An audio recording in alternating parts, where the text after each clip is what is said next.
So അടുത്ത നമ്മൾ discuss ചെയ്യാൻ പോകുന്നത് what is a mutual fund. ഇത് നിങ്ങളുടെ ഗൂഗിൾ ക്ലാസ് റൂമിലെ സമ്മറി ടാബിൽ ഞാൻ ഷെയർ ചെയ്തിട്ടുണ്ട്. ഈ ഒരൊറ്റ പിക്ചറിൽ നിന്ന് നമുക്ക് മ്യൂച്വൽ ഫണ്ട് ഉദ്ദേശം എന്താണെന്ന് മനസ്സിലാക്കാൻ സാധിക്കും. അപ്പോൾ വാട്ട് ഇസ് മ്യൂച്വൽ ഫണ്ട് എന്ന് ചോദിച്ചാൽ ഇറ്റ്സ് ലൈക്ക് എ പൂൾ. കണ്ടോ, ഒരു പൂളാണ്. ബോണ്ട് ഉണ്ടാവും, ഇക്വിറ്റി ഉണ്ടാവും, നമ്മൾ തൊട്ട് മുന്നേ പറഞ്ഞ ഡിബഞ്ചർ ഉണ്ടാവും. ഇങ്ങനെ ഒരുപാട് കാര്യത്തിൻ്റെ ഒരു പൂളാണ്. അപ്പം നമ്മൾ ക്ലാസ്സിൽ ഡിസ്കസ് ചെയ്തിട്ടുള്ള ഡൈവേഴ്സിഫൈഡ് പോർട്ട്ഫോളിയോ എന്ന് വെച്ചാൽ എല്ലാം കൂടി ഒരു സ്ഥലത്തിടാതെ പല പല സ്ഥലങ്ങളിലേക്ക് ഇടുമ്പോൾ ഉണ്ടാവുന്ന ബെനിഫിറ്റ്. അപ്പോഴും ഇതിൻ്റെ ഒരു പ്രത്യേകത എന്ന് പറഞ്ഞാൽ വലിയ വലിയ എമൗണ്ടിൻ്റെ ആവശ്യമൊന്നുമില്ല. വളരെ കുറച്ച് എമൗണ്ടോട് കൂടി തന്നെ നിങ്ങൾക്ക് എന്തിൻ്റെ ഭാഗമാകാൻ സാധിക്കും? മ്യൂച്വൽ ഫണ്ടിൻ്റെ ഭാഗമായിട്ട് മാറാനായിട്ട് സാധിക്കും. So what is a mutual fund? Mutual fund is an investment vehicle that pools money from multiple investors. ഒന്നിലധികം ആൾക്കാരുടെ കയ്യിൽ നിന്ന് എമൗണ്ട് വാങ്ങിയിട്ട് അതിനെ സ്റ്റോക്കിലോ ബോണ്ടിലോ അതർ സെക്യൂരിറ്റീസ് എന്ന് പറഞ്ഞാൽ ഡിബഞ്ചർ ആവാം, അങ്ങനെ ഏതെങ്കിലും ഒരു പർട്ടിക്കുലർ ഇതിലോട്ട് ഇൻവെസ്റ്റ് ചെയ്യും. പക്ഷെ ഇതിനകത്തുള്ള ഏറ്റവും ഇമ്പോർട്ടൻറ്റ് പ്രത്യേകത എന്ന് വെച്ചാൽ it is manage by a professional portfolio manager. ഇപ്പൊ സയൻസിൽ നിന്ന് വരുന്നവരുണ്ടാവും, കൊമേഴ്സ് ബാക്ക്ഗ്രൗണ്ടിൽ നിന്ന് വരുന്നവരുണ്ടാവും. പലർക്കും പല പല കേപ്പബിലിറ്റീസ് ആയിരിക്കും. അപ്പൊ നമുക്ക് ഈ കമ്പനികളിൽ വരുന്ന പ്രശ്നങ്ങളോ കമ്പനി വരുന്ന മാറ്റങ്ങളോ ഇതെല്ലാം അറിഞ്ഞുകൊള്ളണമെന്നില്ല. അപ്പൊ ഇതെല്ലാം മാനേജ് ചെയ്യാൻ നമ്മളൊരു മ്യൂച്വൽ ഫണ്ടിൽ ഇൻവെസ്റ്റ് ചെയ്താൽ there will be a professional portfolio managers. അവർ നോക്കിക്കോളും ഏതൊക്കെ കമ്പനിയിൽ ബെറ്റർ റിട്ടേൺ കിട്ടും, അങ്ങോട്ടേക്ക് അപ്പം മാറ്റിയിടുക, എവിടെയാണ് ഡിബഞ്ചറിന് ബെറ്റർ റിട്ടേൺ കിട്ടുന്നത് അങ്ങോട്ടേക്ക് മാറ്റുക. ഈ കാര്യങ്ങളെല്ലാം ചെയ്യാൻ ഒരു പ്രൊഫഷണലൈസ്ഡ് പോർട്ട്ഫോളിയോ മാനേജേഴ്സ് ഉണ്ടാവും. അതാണ് ശരിക്കും പറഞ്ഞു കഴിഞ്ഞാൽ ഒരു ഇൻവെസ്റ്ററിനെ വളരെയധികം ഹെൽപ്പ് ചെയ്യുന്ന ഒരു മ്യൂച്വൽ ഫണ്ടിന്റെ കേസസിൽ. അപ്പം ഇതുകൊണ്ടുള്ള ഒരു ഗുണം എന്ന് പറഞ്ഞാൽ മ്യൂച്വൽ ഫണ്ടിന്റെ ഭാഗമാവുന്നതുകൊണ്ട് നിങ്ങളുടെ ഫണ്ട് നിങ്ങൾക്ക് ഡൈവേഴ്സ് ചെയ്യാം, പല പല സ്ഥലത്തേക്ക് പോവാം, ഒരാളെ പ്രൊഫഷണലി മാനേജ് ചെയ്യും. പിന്നെ അടുത്ത വെരി വെരി ഇമ്പോർട്ടൻറ്റ്, ഇതിന്റെ ഫുൾ ഫോം അറിഞ്ഞിരിക്കുക. What is NAV, net asset value. അതായത് ഒരു മ്യൂച്വൽ ഫണ്ടിന്റെ മാർക്കറ്റിലുള്ള വാല്യൂ, മാർക്കറ്റിൽ ഇപ്പൊ അതിന് എത്ര വാല്യൂ ഉണ്ടെന്ന് അറിയുന്നതാണ് NAV.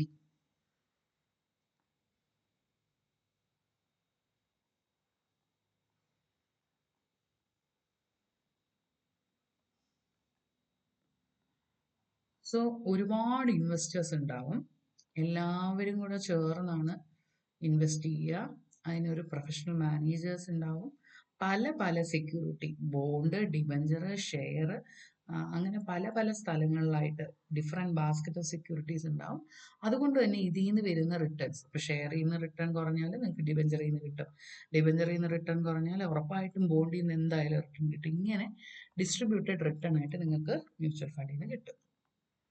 ഇനി മെയിൻ കാര്യം നമ്മളിവിടെ ചെയ്യുന്നത്, as Z earlier, it is diversification എന്ന് പറഞ്ഞാൽ ഷെയറിൽ മാത്രം ഇൻവെസ്റ്റ് ചെയ്താൽ നിങ്ങൾക്ക് ഉണ്ടാവുന്ന സിംഗിൾ അസറ്റ് റിസ്ക്, ഡിബഞ്ചറിൽ മാത്രം ചെയ്താൽ ഉണ്ടാവുന്ന പ്രശ്നം, ഇതെല്ലാം നിങ്ങൾക്ക് സത്യം പറഞ്ഞാൽ ഒരു സ്മൂത്ത് ആയിട്ട് നിങ്ങളുടെ ഫണ്ട് മാനേജ് ചെയ്യാനും റിസ്ക് കുറയ്ക്കാനും മ്യൂച്വൽ ഫണ്ട് ഹെൽപ്പ് ചെയ്യും.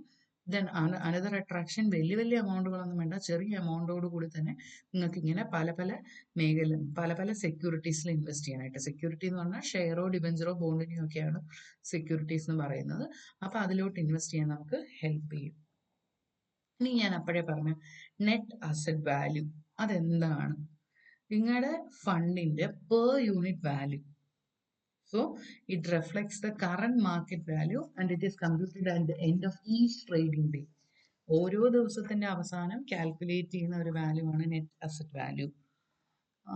ടോട്ടൽ വാല്യൂ, ഒരു ഫണ്ടിന്റെ ടോട്ടൽ വാല്യൂവിനെ അതിൽ നിന്ന് അതിന്റെ എന്തെങ്കിലും ലയബിലിറ്റീസ് ഉണ്ടെങ്കിൽ ലയബിലിറ്റീസ് കുറച്ച് അതിനെ എന്തുകൊണ്ട് ഡിവൈഡ് ചെയ്യുന്നു, എത്ര ഔട്ട്സ്റ്റാൻഡിങ് ഷെയർസ് ഉണ്ട് അല്ലെങ്കിൽ എത്ര പേരുണ്ട് എന്ന് ഡിവൈഡ് ചെയ്യുമ്പോൾ കിട്ടുന്നതാണ് നെറ്റ് അസറ്റ് വാല്യൂ.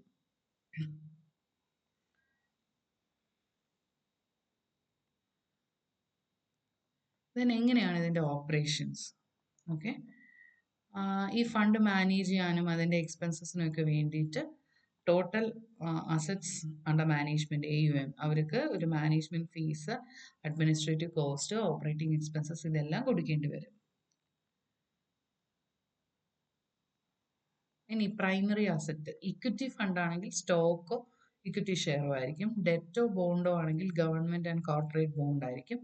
ഹൈബ്രിഡ് എന്ന് പറഞ്ഞു കഴിഞ്ഞാൽ ഇക്വിറ്റിയും ബോണ്ടും അല്ലെങ്കിൽ ഇക്വിറ്റിയും ഡെറ്റും രണ്ടും കൂടെ ചേർന്നുള്ളതാണ് ഹൈബ്രിഡ്.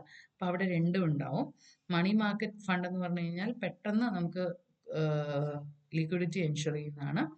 നിങ്ങൾ കേട്ടിട്ടുണ്ടാവും ഗവൺമെന്റിന്റെ ഫണ്ടൊക്കെ മാനേജ് ചെയ്യുന്നതാണ് ട്രഷറി. അപ്പൊ ട്രഷറി കാർ ഇഷ്യൂ ചെയ്യുന്നതാണ് ട്രഷറി ബില്ല്. അതുപോലെ തന്നെ പിന്നീട് വരുന്ന ഒരു മണി മാർക്കറ്റ് ഇൻസ്ട്രുമെന്റ് ആണ് കൊമേഴ്ഷ്യൽ പേപ്പർ. ഇനി ഇതിന്റെയൊക്കെ കോർ ഒബ്ജക്റ്റ്, ഇക്വിറ്റി എന്ന് പറഞ്ഞാൽ എപ്പോഴും ഓർക്കുക ലോങ് ടേം ഗ്രോത്ത് ആയിരിക്കും. ഡെറ്റ് എന്ന് പറഞ്ഞാൽ നമ്മൾ അപ്പോഴേ ബോണ്ടിലും ഡിബഞ്ചറിലും പഠിച്ച പോലെ സ്ഥിരമായിട്ട് നിങ്ങൾക്ക് ഇൻട്രസ്റ്റ് ഇൻകം ആയിട്ട് കിട്ടും. ഇനി നിങ്ങൾ ഇക്വിറ്റിയിലും ബോണ്ടിലുമായിട്ടാണ് കൊടുക്കുന്നതെങ്കിൽ, രണ്ട് സ്ഥലത്തേക്കുമായിട്ടാണ് ഇൻവെസ്റ്റ് ചെയ്യുന്നതെങ്കിൽ, you will get A growth as well as income. എന്ന് വെച്ചാൽ ഇക്വിറ്റിയുടെ ഗ്രോത്തും കിട്ടും, ബോണ്ടിന്റെ ഇൻകവും കിട്ടും. ഇനി മണി മാർക്കറ്റ് ആണെങ്കിൽ ഹൈ ലിക്വിഡിറ്റി ആണ്, നിങ്ങൾക്ക് പെട്ടെന്ന് പൈസയാക്കി മാറ്റാം. And it's A place like എന്താണ്, നിങ്ങളൊരു കാർ പാർക്ക് ചെയ്യുന്ന പോലെ നിങ്ങൾക്കുള്ള എക്സസ് ഫണ്ട് നിങ്ങൾ അങ്ങനെ സേഫ് ആയിട്ട് മാറ്റി വെക്കുന്നതിനുള്ളൊരു സ്ഥലമാണ്. റിസ്ക് എന്ന് പറഞ്ഞാൽ ഇക്വിറ്റിയിൽ എപ്പോഴും ലോങ് ടേമിലേക്കാണ്, അപ്പം ഹൈ റിസ്ക് ആണ്. ഡെറ്റ് എന്ന് പറഞ്ഞാൽ സ്ഥിരമായിട്ട് ഇൻട്രസ്റ്റ് കിട്ടും, റിസ്ക് ഒന്നും വലുതായിട്ടില്ല. ഹൈബ്രിഡ് ഫണ്ട് ആകുമ്പോൾ ഇതിന് രണ്ടിൻ്റെ മിക്സ് ആകുമ്പോൾ മോഡറേറ്റ് റിസ്ക് ആണ്. മണി മാർക്കറ്റ് ആണെങ്കിൽ റിസ്ക് വളരെയധികം കുറവായിരിക്കും. ഇനി ആക്റ്റീവ് സെലക്ഷനും ഉണ്ട്, പാസീവ് റെപ്ലിക്കേഷനും ഉണ്ട്. ഈ ആക്റ്റീവ് സെലക്ഷൻ എന്തെന്ന് പറഞ്ഞു കഴിഞ്ഞാൽ നിങ്ങൾ മനസ്സിലാക്കുകയാണ് ഏറ്റവും കൂടുതൽ ഗ്രോത്ത് വരുന്ന മേഖല ഏതാണ്. ഇപ്പം ടെക്നോളജി ഒരുപാട്, ഇപ്പം AI അങ്ങനത്തെ ഇംപ്ലിമെൻറ്റേഷൻ, ഹെൽത്ത് കെയർ ഒരുപാട് ഗ്രോത്ത് ഉണ്ടാവുകയാണ്. അപ്പം അങ്ങനത്തെ സ്ഥലങ്ങളിൽ നിങ്ങൾ സെക്ടർ നോക്കിയിട്ട് ഇൻവെസ്റ്റ് ചെയ്യുവാണെങ്കിൽ it is called active selection. എന്ന് വെച്ചാൽ വളരെ ആക്റ്റീവ് ആയിട്ടുള്ള മേഖലകൾ കണ്ടെത്തി നമ്മൾ ചെയ്യുന്നത്. Thematic funds, AI, clean energy, ESG ഇതുമായി സംബന്ധിച്ച് കമ്പനികൾ നോക്കി നമ്മൾ ഇൻവെസ്റ്റ് ചെയ്താൽ it is called active selection. Passive replication എന്ന് പറഞ്ഞു കഴിഞ്ഞാൽ ഈ സ്റ്റോക്ക് എക്സ്ചേഞ്ചുകളിൽ തന്നെ ഇൻഡെക്സുകളുണ്ട്. S&P, നിഫ്റ്റി എന്നൊക്കെ പറഞ്ഞ ഇൻഡെക്സുകളുണ്ട്. ഇൻഡെക്സ് എന്ന് പറഞ്ഞാൽ വേറെ ഒന്നുമല്ല, ഇപ്പം നമുക്കറിയാം ഡിഗ്രി സെൽഷ്യസിലാണ് ടെമ്പറേച്ചർ അളക്കുന്നത്. അതുപോലെ തന്നെ ഒരു പെർട്ടിക്കുലർ 50 കമ്പനീസിനെ എടുത്ത് നാഷണൽ സ്റ്റോക്ക് എക്സ്ചേഞ്ച് NSE രൂപീകരിച്ചിരിക്കുന്ന ഇൻഡെക്സ് ആണ് നിഫ്റ്റി. അപ്പൊ ഇങ്ങനെ ഇൻഡെക്സുകളുടെ ബേസിസിൽ നമ്മൾ എടുക്കുന്നതാണ് പാസീവ് റെപ്ലിക്കേഷൻ. എന്ന് പറഞ്ഞാൽ NSE എടുക്കുന്ന 50 കമ്പനി എന്ന് പറഞ്ഞാൽ നല്ല ഗ്രോത്ത് ഉള്ള കമ്പനീസ് ആയിരിക്കും. അപ്പൊ ഇതുകൊണ്ടുള്ള ഗുണം എന്ന് പറഞ്ഞാൽ ഫീസ് കുറവായിരിക്കും, പക്ഷെ നമുക്ക് നല്ല മാർക്കറ്റിലുള്ള നല്ല പെർഫോം ചെയ്യുന്ന കമ്പനീസ് സെലക്ട് ചെയ്യാനായിട്ട് പറ്റും. ഇനി SIP. What is SIP? Very important term. ഒരു NAV നമ്മൾ തൊട്ട് മുന്നേ നോക്കിയ നെറ്റ് അസറ്റ് വാല്യൂ പോലെ തന്നെ ഇമ്പോർട്ടൻ്റ് ആയ ഒരു ടേം ആണ് മ്യൂച്വൽ ഫണ്ടിനെ സംബന്ധിച്ച് SIP. അതായത് മ്യൂച്വൽ ഫണ്ട്സ് എപ്പോഴും അഫോർഡബിലിറ്റി ആണ്. എന്ന് വെച്ചാൽ ഞാൻ പറഞ്ഞില്ലേ, 100 രൂപയുള്ളവനും 1000 രൂപയുള്ളവനും ഈ പറഞ്ഞ ഇൻവെസ്റ്റ്മെന്റ് സ്കീംസ് എത്തിക്കുക എന്നുള്ളതാണ് SIP കൊണ്ടുള്ള ഒരു ഉദ്ദേശം. അപ്പം നിങ്ങൾ എല്ലാ മാസവും 1000 രൂപ അല്ലെങ്കിൽ എല്ലാ മാസവും 100 രൂപ അങ്ങനെ ഒരു ചെറിയ കോൺട്രിബ്യൂഷൻ സ്ഥിരമായിട്ട് ചെയ്തുകൊണ്ട് നിങ്ങൾക്ക് ഒരു വലിയ കമ്പനിയുടെ ഭാഗമാക്കി മാറാൻ പറ്റുന്നു. അതാണ് ഈ ഓരോ മാസവും നിങ്ങൾ കോൺട്രിബ്യൂട്ട് ചെയ്യുമ്പോൾ കണ്ടോ, ആദ്യത്തെ മാസം നിങ്ങൾ കോൺട്രിബ്യൂട്ട് ചെയ്യുമ്പോൾ വീണ്ടും കൂടും, അത് വീണ്ടും കൂടുന്നു, വീണ്ടും കൂടുന്നു. അങ്ങനെ ഫണ്ട് ഗ്രോ ചെയ്ത് ഡ്യൂറിങ് ദ ടൈം അതിന് ഗ്രോത്ത് സംഭവിക്കും. ഇങ്ങനെ വളരെ സിസ്റ്റമാറ്റിക് ആയിട്ട് നമ്മൾ ഇൻവെസ്റ്റ്മെന്റ് പ്ലാൻ ചെയ്ത് പോയി, അതായത് ഓരോ മാസവും ഇത്ര രൂപ എന്ന് പോകുന്നതുകൊണ്ടാണ് SIP എന്ന് പറയുന്നത്, സിസ്റ്റമാറ്റിക് ഇൻവെസ്റ്റ്മെന്റ് പ്ലാൻ എന്ന് പറയുന്നത്. ഇനി ഇതിന് എന്തൊക്കെ അഡ്വാൻറ്റേജസ് ഉണ്ടെന്നാണ് പറയുന്നത്. അഡ്വാൻറ്റേജസ് പറയുന്നതിന് മുമ്പേ വിൽ ഡിസ്കസ് ദ ഫീച്ചേഴ്സ്.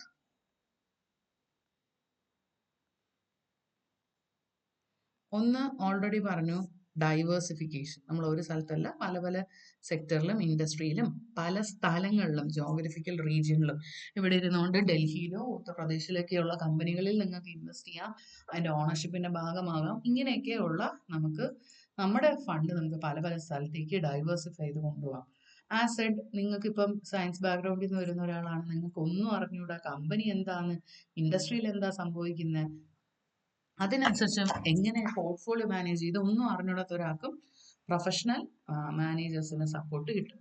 ഇനി ലിക്വിഡിറ്റി, ആസെഡ് ഓൾറെഡി നമുക്ക് നെറ്റ് അസറ്റ് വാല്യൂ വെച്ചിട്ട് വാങ്ങുകയോ വിൽക്കുകയോ ചെയ്യാം. ഇപ്പോഴത്തെ മാർക്കറ്റിലെ സിറ്റുവേഷൻ കണ്ടിട്ട് മ്യൂച്വൽ ഫണ്ടിൽ പുതിയതായിട്ട് വാങ്ങണം എന്നാണോ സെല് ചെയ്യണം എന്നുള്ളതോ നിങ്ങൾക്ക് NAV വെച്ചിട്ട് തീരുമാനിക്കാം. NAV എന്താണ് നമ്മൾ ഓൾറെഡി ഡിസ്കസ് ചെയ്തു. അത് എല്ലാ ദിവസവും കാൽക്കുലേറ്റ് ചെയ്യും. Expense ratio, funds, assets under management, അതിൻ്റെ ബേസിസിലാണ് എക്സ്പെൻസ് റേഷ്യോ ചാർജ് ചെയ്യുന്നത്. പിന്നെ പലതരം മ്യൂച്വൽ ഫണ്ടുകളുണ്ട്. ഒന്ന് ഇക്വിറ്റി മ്യൂച്വൽ ഫണ്ട്, അപ്പോഴേ ഡിസ്കസ് ചെയ്തു. എന്താണ് ഇക്വിറ്റി ഷെയർസ് ആയിരിക്കും നമ്മളവിടെ വാങ്ങുക. ഡെറ്റ് എന്ന് പറഞ്ഞാൽ ബോണ്ടോ ഡിബെഞ്ചേഴ്സോ ഒക്കെ ആയിരിക്കും. ഹൈബ്രിഡ് എന്ന് പറഞ്ഞാൽ ഇതിൻ്റെ മിക്സ് ആണ്. പിന്നെ നമ്മൾ പറഞ്ഞത് money market funds, high quality പക്ഷെ low risk, treasury bill, certificate of deposit, commercial paper, ഇങ്ങനെയുള്ള ഇതിൽ ഇൻവെസ്റ്റ് ചെയ്താൽ അതാണ് മണി മാർക്കറ്റ് എന്ന് പറയുക. ഇൻഡെക്സ് ഫണ്ട് എന്ന് പറഞ്ഞാൽ ഞാൻ അപ്പോഴേ പറഞ്ഞു, ഇതുപോലെ ഇൻഡെക്സുകൾ, ഫേമസ് ആയ ഇൻഡെക്സിനകത്ത് ഏതൊക്കെയാണ് ഫണ്ട് മാനേജ് ചെയ്യുന്നത് അത് മനസ്സിലാക്കി അത്തരത്തിൽ ചെയ്ത് കഴിഞ്ഞാൽ അത് ഇൻഡെക്സ് ഫണ്ട്. സെക്ടർ ഫണ്ട് എന്ന് പറഞ്ഞാൽ നിങ്ങൾ മനസ്സിലാക്കുകയാണ്, ഇപ്പൊ ഹെൽത്ത് കെയർ ആണ് ഏറ്റവും കൂടുതൽ, അല്ലെങ്കിൽ സോളാർ പാനലൊക്കെയാണ് ഇപ്പോൾ ഏറ്റവും കൂടുതൽ മൂവ് ചെയ്യുന്നത്. അപ്പോൾ എനർജി സെക്ടറാണ്, അല്ലെങ്കിൽ റിയൽ എസ്റ്റേറ്റ് ആണ്, ഇങ്ങനെ ഏത് സെക്ടറാണ് നന്നായിട്ട് വർക്ക് ചെയ്യുന്നതെന്ന് മനസ്സിലാക്കി അവിടെ നിങ്ങൾ ഇൻവെസ്റ്റ് ചെയ്യുന്ന രീതിയാണ് സെക്ടർ ഫണ്ട്സ് എന്ന് പറയുന്നത്. ഇനി അടുത്ത ഒരു തരം മ്യൂച്വൽ ഫണ്ടാണ് ഇന്റർനാഷണൽ ഓർ ഗ്ലോബൽ ഫണ്ട്. എന്ന് വെച്ചാൽ നിങ്ങൾ ഇന്ത്യയിലുള്ള സ്ഥാപനം നോക്കാതെ ഔട്ട്സൈഡ് ദ ഹോം കൺട്രി, നിങ്ങളുടെ രാജ്യം അല്ലാതെ മറ്റൊരു വലിയ വളർച്ചയുള്ള എമേർജിങ് നല്ല ഗ്രോത്ത് ഉള്ള ഒരു മേഖല നോക്കി അവിടുത്തെ ഫണ്ടിൽ ഇൻവെസ്റ്റ് ചെയ്താൽ it's called international or global fund. Thematic fund എന്ന് പറഞ്ഞു കഴിഞ്ഞാൽ ഇപ്പൊ ആർട്ടിഫിഷ്യൽ ഇന്റലിജൻസ് ഏറ്റവും കൂടുതൽ വളർച്ചയുള്ള ഒരു മേഖലയാണ് നമുക്ക് പറയാം. ക്ലീൻ എനർജി, സസ്റ്റൈനബിലിറ്റി, ഇതെല്ലാം ഇങ്ങനെ സ്പെസിഫിക് തീമുമായിട്ട് ബന്ധപ്പെട്ട് വർക്ക് ചെയ്യുന്ന കമ്പനികൾ കണ്ടെത്തി ആ കമ്പനികളിൽ ഇൻവെസ്റ്റ് ചെയ്താൽ അതിനെയാണ് തീമാറ്റിക് ഫണ്ട് എന്ന് പറയുന്നത്. അതിന് ഏറ്റവും എക്സാമ്പിൾ ESG നിങ്ങൾ കേട്ടിട്ടുണ്ടാവും, environment social and governance fund. അതായത് പ്രകൃതിയെ നോക്കി എന്നാൽ സൊസൈറ്റിയുടെ ഡെവലപ്മെന്റ് മനസ്സിലാക്കിക്കൊണ്ട് നമ്മൾ ചെയ്യുന്ന ഒരു രീതിയാണ് ESG മോഡൽ എന്ന് പറയുന്നത്.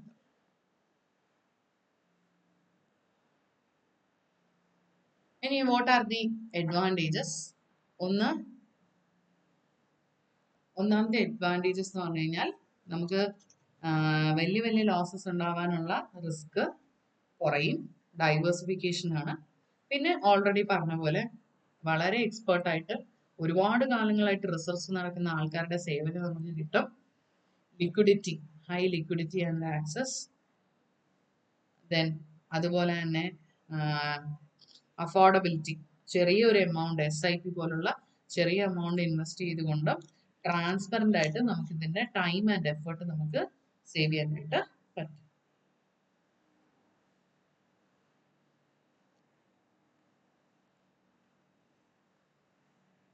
അഫോർഡബിലിറ്റി, നിങ്ങൾക്ക് SIP പ്ലാനിലൂടെ സ്ഥിരമായിട്ട് ചെറിയ ചെറിയ എമൗണ്ട് കൊടുത്ത് വലിയ എമൗണ്ടിൽ എത്താം. ട്രാൻസ്പെറൻസി, നിങ്ങൾ ചെയ്യുന്ന കാര്യങ്ങളെല്ലാം നിങ്ങൾക്ക് നിങ്ങളുടെ ഇപ്പൊ ഫോണിൽ തന്നെ നമുക്ക് ഇതിന്റെ ഡീറ്റെയിൽസും കാര്യങ്ങളൊക്കെ നോക്കാൻ പറ്റും.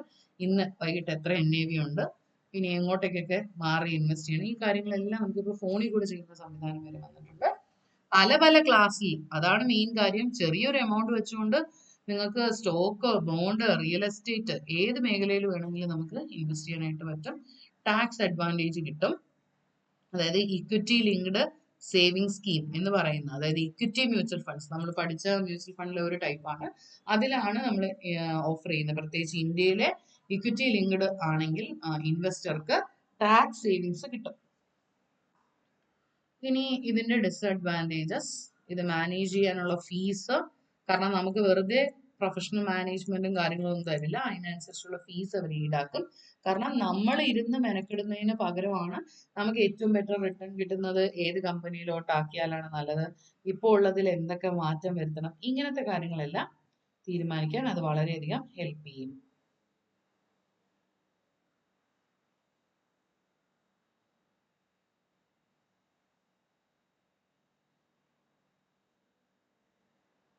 Then lack of control. Mutual ഫണ്ടിന്റെ പോർട്ട്ഫോളിയോയിൽ ഏറ്റവും കൂടുതൽ അതിന്റെ കാര്യങ്ങൾ ഒക്കെ തീരുമാനിക്കുക ആ പ്രൊഫഷണൽ മാനേജർ ആയിരിക്കും. നമുക്ക് അതിനകത്തോട്ടുള്ള കൺട്രോള് കമ്പാരിറ്റീവ്ലി കുറവായിരിക്കും. പിന്നെ റിസ്ക് ഓഫ് മാർക്കറ്റ് വോളറ്റിലിറ്റി, മാർക്കറ്റിനകത്ത് വരുന്ന വ്യത്യാസങ്ങൾക്കനുസരിച്ച്, ഇപ്പം ഗോൾഡുമായിട്ട് റിലേറ്റ് ചെയ്തിട്ടുള്ള ഒരു കമ്പനിയിലാണ് നമ്മൾ ഇൻവെസ്റ്റ് ചെയ്യുന്നതെങ്കിൽ അതിനനുസരിച്ച് അതിനകത്ത് ഉറപ്പായിട്ടും ചേഞ്ചസ് വരാം. ക്യാപിറ്റൽ ഗെയിൻ ടാക്സ്, നമുക്ക് ഗെയിൻ ഉണ്ടാവുമ്പോൾ, പ്രോഫിറ്റ് ഉണ്ടാവുമ്പോൾ അതിനനുസരിച്ച് നമ്മൾ ടാക്സ് കൊടുക്കേണ്ടി വരും. പിന്നെ ചില സമയത്ത് മാർക്കറ്റിൽ വ്യത്യാസങ്ങൾ ഉണ്ടാവുന്നതിനനുസരിച്ച് അണ്ടർ പെർഫോമൻസ് ഉണ്ടാവാം. എപ്പോഴും പൂർണ്ണമായി നമുക്ക് റിട്ടേൺ ഒന്നും ആരും ഗ്യാരണ്ടി ചെയ്ത് നൽകില്ല. ഡയല്യൂഷൻ ഓഫ് റിട്ടേൺ സ്വാഭാവികമായിട്ടും ചില സാഹചര്യങ്ങളിൽ ലിമിറ്റഡ് ആവാം. അത് മാർക്കറ്റിലെ പെർഫോമൻസിനനുസരിച്ച് അത് മാറിക്കൊണ്ടിരിക്കും.